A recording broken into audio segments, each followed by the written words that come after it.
Yeah, DMs. Keep your scenarios, run them multiple times with people that haven't played before. Oh, yeah. You can use I've run the same modules scenario over like and 5 over. times with different groups. Like, Yes. it's- It works really well. Yeah.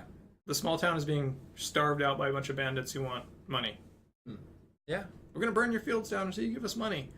The adventurers come strolling into town, fight off some bandits on the road, only to find out these were the very bandits attacking the town. And they are going to pay the adventurers less than what the bandits were asking for.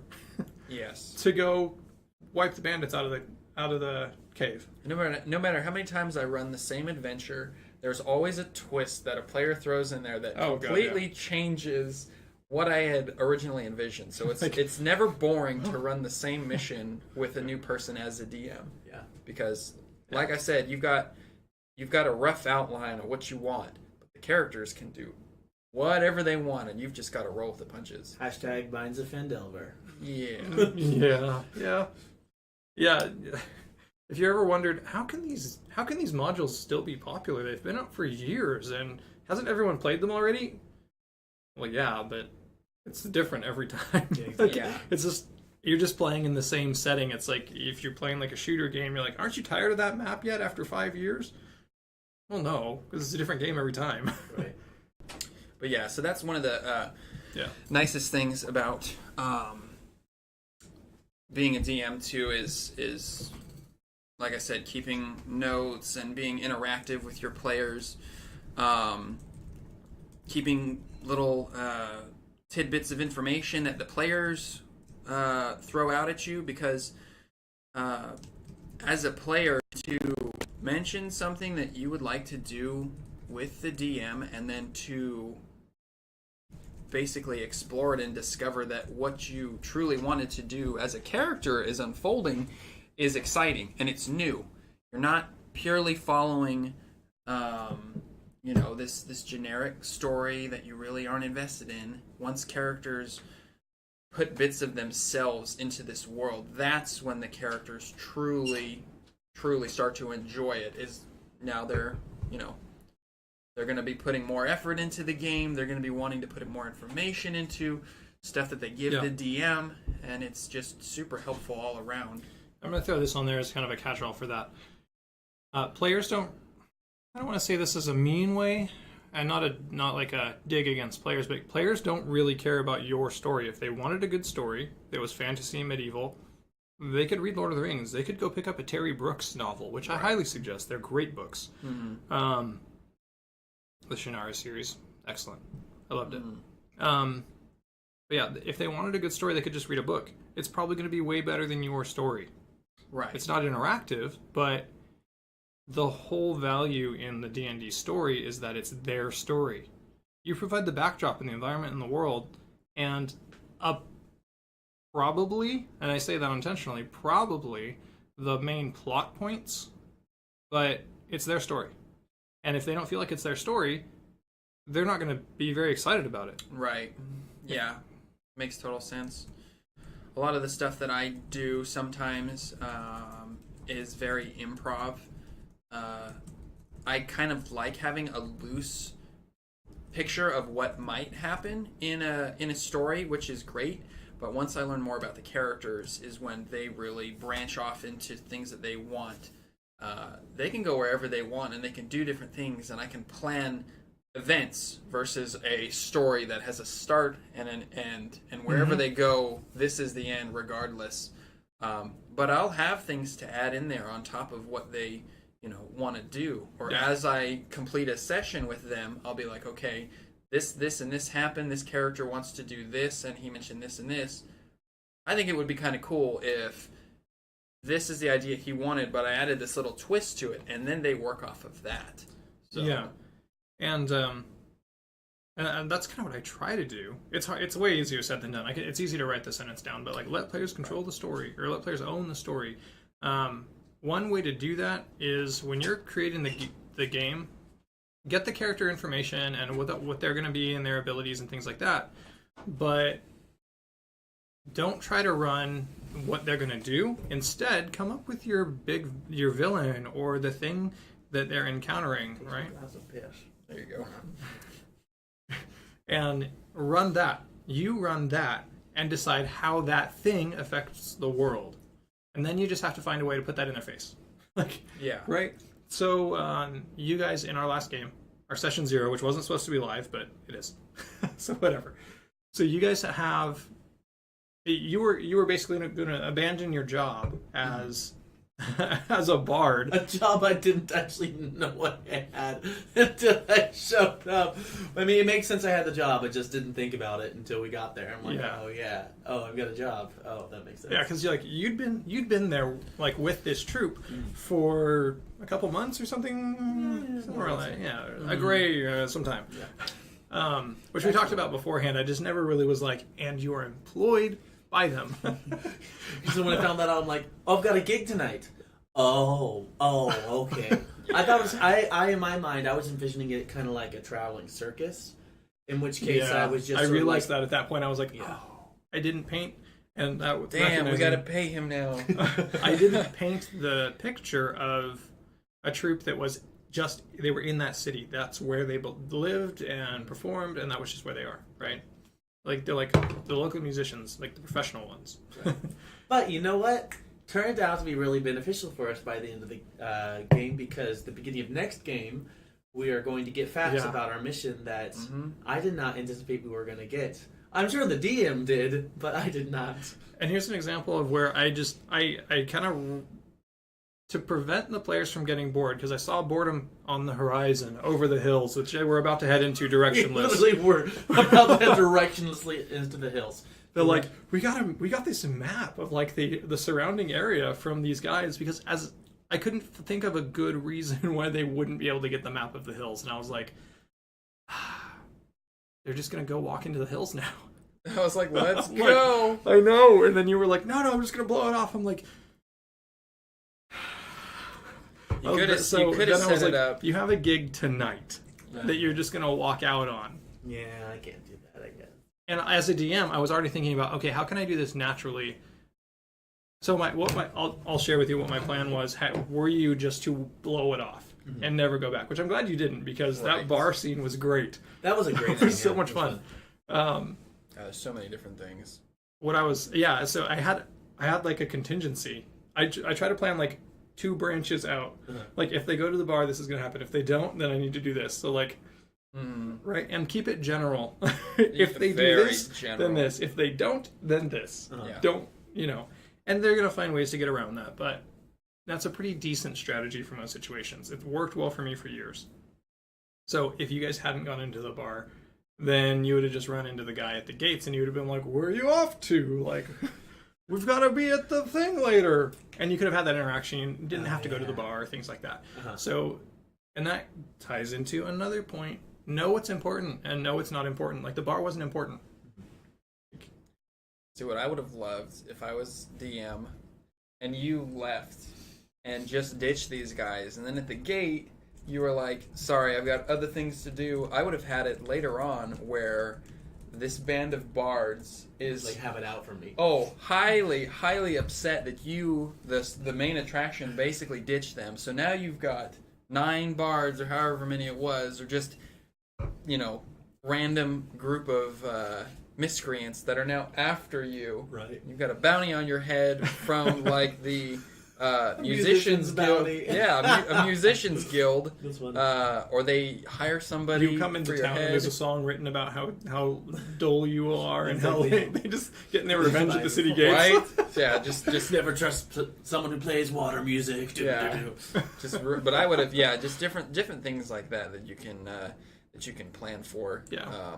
I actually am curious. Am I part of them? Because I didn't take the entertainer background, which would have given me. The guild affiliations. Basically. Yeah. So I mean, not really. Okay. You weren't in that the way we set up your backstory. You weren't in that city for all that long, right? You had got up like a regular gig. I mean, yeah. I really am an immigrant. That's true. From a whole different world. But anyways, say world, respect my world.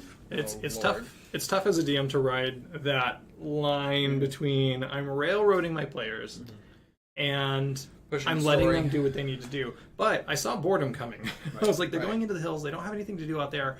I know it's in the hills, but I see that, and I took the time to think about all this while they were talking about their plan. So this is a good example of they're doing their thing. I just need to know what their decision is because they're not going anywhere else, right? Right. I need to know what their decision is, but I can step back a little bit and think, okay, they're not interested in going to this location, that I have this NPC who has this important information. They're going to go straight to the hills. Okay, what do I do? Yeah, and honestly, it would have been, like, if you hadn't have had backup plans, it would have been so aggravating to go to the hills and not know where we're going. That's so aggravating, because good DMs, they allow it to be a free world, but still there's a storyline that you want the characters to adhere to. Otherwise, you're going to be completely aimless. And yeah, you could completely just go out and be like, all right, we find a random castle. Let's storm it. We've got no reason to want to do this, but we're here. Oh, I've got reasons. Like I mean, you can do that, but it's so much more helpful. You feel like, There's like purpose to the story. Exactly. Like in life, we like to feel a sense of purpose, and I think that translates as well to our characters. We like to feel like our characters, we have a reason to get somewhere, and when we don't have the clues to get there, it's just as frustrating as in life when you don't have the clues to get where you want to be. Right. And there's some players that just enjoy a good dungeon crawl. Yeah. A lot of early game players that are just starting out, it's sometimes have the clues they need. There you go. If they're floundering around, ask them, hey, are you guys, out of game, out of character, are you guys feeling like you don't have what you need to continue? Mm-hmm. Right. Right? Yeah. That's totally fair. You can save 20 minutes of boredom and disengagement by just saying, hey, do you guys feel like you have what you need to continue? Right. Yeah. No, you guys did feel like you had what you needed to continue. I was just like, I don't have what I need to continue now because there's only so much you can do as prep. It doesn't matter how long you have. Players think differently than you do as a DM. Yeah. So you guys are like, I'm going to go off into the hills, and I'm like, oh, God. I mean, honestly, we didn't know what we needed at all, but still. Well, and I don't want you guys to be afraid to want to do things either. Mm-hmm. Right. That's a big catch, because if you just let your players do whatever they want and never throw the story at their faces, then they're going to feel a little bit directionless. It's just reaction after reaction after reaction. Yeah, So. Your players cannot react to your story constantly, or they cannot react to the environment constantly. They need to feel like they're pushing a direction. The environment has to react to them. They need to feel there's cause and effect, then there needs to be a pretty equal balance of whether you're the cause or whether you're the effect in the game. So being able to have that split between you're causing this or you're being affected by this is important. And that's part of how to keep track of a complex plot. And usually plots are really not that complex. It almost always comes down to, and I said this last week, the plot is based on someone wants something and is having trouble getting it. Mm-hmm. If you can identify what that is, you know the plot. Right. And it doesn't matter if you intentionally set it up that way, it's in there. It's part of the equation. So if you, as a character too, if you don't know the answer to that question, think about, okay, how do I get the answer to that question? Mm-hmm. Who's responsible for these things? Or like, how is this stuff that's happening? Like, what's the bigger picture? Right. And it'll be much easier for you to keep track of a complex plot. It could be really complex because your DM hates you. Or your group just likes that. But chances are it's really not as complex as it needs, or as it seems like it is. And you gotta think, who's having trouble getting something and why is it hard for them to get it? And DMs, if you keep that in mind as you're building the plot, the world makes a lot more sense.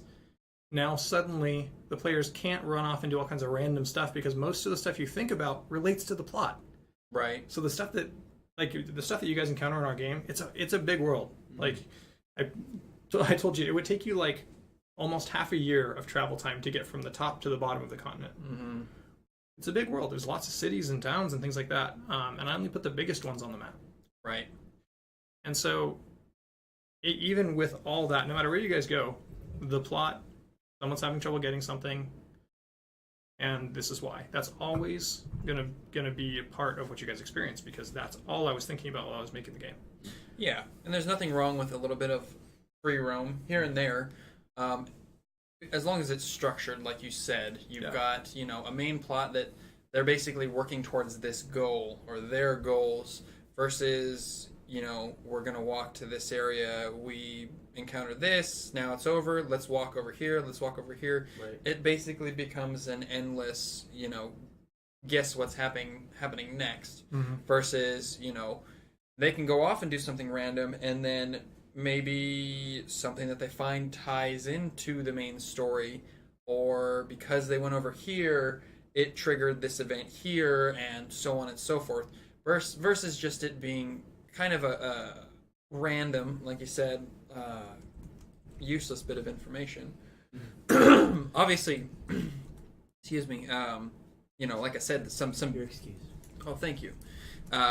Nothing wrong with a decent dungeon crawl. I mean, if their goal is, hey, we need more money or we want loot, Yeah. and they've heard rumors of some ruins nearby, and they want to go and check those out and see what's going on, that's totally cool. Which I is mean, kind there's of what our group sort of does. yeah, for the most part. I fully expect you guys to do that all the time. Yeah. And when you encounter something like that, you're either going to see the results of someone having trouble getting something, or you're going to encounter someone who is, or it's going to be you wanting something, and then I'm going to cause the trouble getting it. Right. That flow is huge. Yeah, understanding that and where your players are in that. Maybe they are the reason that someone's having trouble getting something, which is your typical D&D game. Right. Or there's like an organization and your players get brought into it to cause more trouble for the bad guy. Right. Or an evil campaign, it's the other way around. There's many different layers to a plot as well. Yeah. It doesn't need to be, this is the evil villain who is gonna, destroy the world in X amount of time, and you basically need to Majora's Mask this thing like now. You can start out, doing small things, and then slowly work your way up to the main plot. Different things happen. It's like a tree. Yeah. You're going to get there eventually, and you can work different things into it.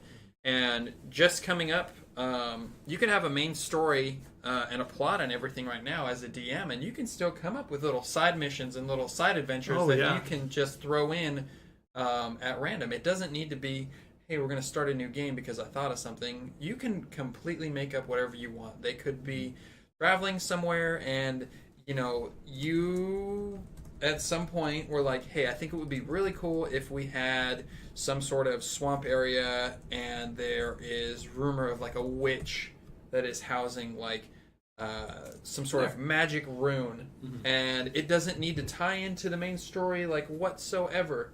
It can just be an extra layer of something towards whatever, and if you decide to hint at it, you totally could. Yeah, like she's in the bog because she's been forced out by whoever else who Exactly. Yeah. It's the waves and echoes of the main story if you want to keep it all tied in there. If it's too much to think about coming up with things, or you want to keep people engaged. I do this a lot. Almost all of our side quests are gonna, because the world's important. Everything affects everything else pretty much. So but I also imagine that from a DM's perspective, it's got to be fun to imagine or figure out how individuals their stories weave. yeah, Because you've got the overline plot for the group, which is generally for us is going to be find cool stuff and get it. Right. But like we're a group made of individuals who have our own slight. You're a paladin. I imagine you're something good, chaotic good, lawful good. I think lawful good, I believe. So like, if you heard about this witch, you might not be drawn to the rune that she might have, but you might be drawn to like save all the orphans she has taken and warped into like. Is this The Witcher? Well, is that copyright to say? Can we say that? I'm saying. But like they're my. They're making a Netflix series of that. I know. I don't know if I'm excited or not because I don't know how I feel about the casting. Oh, okay. I'm not familiar with the series. But it's a video game. the game was such a departure from the book that can I really be that upset if like the series is a departure from the game? True. Yeah. But as you were saying, individual characters like guided by their will and stuff like that. Which I think that's where complexity really comes into play for plot lines. But it's yours. Right, exactly. I didn't make it complex and make you keep track. You're going to remember because it's yours. Yeah, exactly. Right. So I just think that's fun. I guess, I don't know. Yeah, so like you said though, players are going to have their own sense of what they want to do in the world, how they want their character to act, their own, personal vendettas as they're going towards this ultimate goal, and to have that intertwine and weave in with what other characters think is great, because a lot of times I'll hear a player's story of what they want to do, and another character will be like, that is super cool, I want to somehow help this person or tie in stuff. And now you've just got this complex thing that the players will eventually self-sustain as far as their section. You just need to help it along and keep that umbrella over the top of them as far as like the main plot. So, which we're going to see in our next game. Oh, really? Get ready, Daniel. Which is in what, like 2 weeks? What is it, 23rd? Like yeah, it's in like 2 week. weeks. No, next week is the 30th. What? Because it's the 23rd today. What? I'm not April. Dang you, April. Okay, my passcode is just. So yeah, the next game is not next week. The week after. We're gonna do another talk next week. Versus. So is it going to be like on a... It's Tuesday. The 7th. Oh, we're going to do it the 7th. Yeah. So that's That's a Wednesday. Okay. yeah. So first Tuesday of the month, the 7th. First Tuesday of the month. First Tuesday of the month. Is our live play. So we're going to see that because I really have no reasonable expectation that you won't make it to where you were trying to head last game. Right. And we're going to see that because you guys are going to have to deal with, okay, we've accomplished that short-term goal that we all had assuming you survive. We accomplished our short-term goal that we all built our backstories on for this thing, right? So, what do you do now? Right, like, exactly. All your motivations are coming together, and then but you all want to do this thing for a different reason. You're on the hunt for an artifact. It's reasonable to believe it's here, right? Well, what happens when you get to that point? Like, you all have different reasons for wanting to get there. I'm really curious about if the artifact does exist, exactly what like. We're gonna split it, like of course not. This is going back to the church. We each get a day with it. You just get your turn, and your turn you can take it to church, right? Get the Sundays. So it'll be interesting, and this is gonna be the transition between me saying, "Here's the story. We've now worked out the plot all together," to okay, my story's over. You understand what's going on in the world now. Now it's yours. You get to figure out what your characters are going to do. Right. So if you're watching this and you're interested in that type of stuff, be there for that game in 2 weeks because that's going to happen in that game. May 7. There's no way around it. I'm not trying to throw spoilers at you guys or like tantalize people into watching, but I mean that'd be nice. Consider yourself tantalized. But there's just no way around it. I think that's easily predictable. Right. I need to have. You need to leave. Yeah. Send in another person if they're out there. Kelsey! Not Kelsey. No, I don't think anyone else is. But Andrew and Amber. Alright, well, friends. No, I'm pretty I'll sure see they you guys were. at least in 2 weeks. I mean, you're going to do something next week too, right? Yeah, I'll be chatting every Tuesday unless I'm babysitting my nieces and nephews because they're way cuter than that webcam. Sorry. Alright, So I'll catch you guys later. Yeah, I'll hit you about tomorrow. Yeah, text me. Cool. All right, that was awkward and that was weird. very strange. Yes, okay. All right, you've had enough wine. I'll see I'll put the stuff in the kitchen. yeah, nice. Oh. Yes, so in regards to your own plot and stuff like that, obviously custom creatures, custom characters come into play, and that is a whole other demon in and of itself if you want to just really go in depth, especially on a character that's going to be a repeat offender as far as meeting the party multiple different times. You're going to want this person to really basically be a character sheet. Yeah. So a lot of times what people can do is they can think of a character and make it out of the book. A lot of times they can pull monsters and tweak stats, but sometimes they want to come up with stuff that is completely off the wall. Yeah, they do that a lot. Yeah, so are you familiar with the system in regards to... For which one? Creating your own... Sorry if this is jumping around. I just you're gotta fine. trim the camera out a bit. There we go. creating your own custom abilities and custom creatures. You have Oh, any yeah, experience in I mean- regards to that? Yeah, that goes into the math. So let's. I'm just going to submit this guy. Sure. So we got that. If any other ideas that anyone has or wants to throw out, jump in the Discord. There's a permanent link in the panels below the video. So just grab that Discord link and join in. And then you can keep in touch throughout the week and all that jazz.